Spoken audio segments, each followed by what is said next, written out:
Dunyo daholari rukunidan joy olgan mashhurlarning har biri o'z yo'li, tafakkuri, ixtirolari, olamshumul ishlari va taqdirlari bilan dunyoni o'zgartirishgan.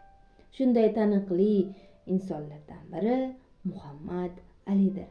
Muhammad Ali ilk bor 13 yoshida boks bilan shug'ullanishni boshlagan va 18 yoshida Olimpiadada g'oliblikni qo'lga kiritgan.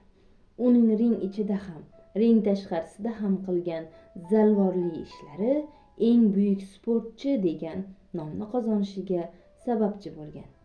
Bolalar va o'smirlarga mo'ljallangan ushbu bejirim tuhfa o'quvchilarga manzur bo'ladi degan umiddamiz.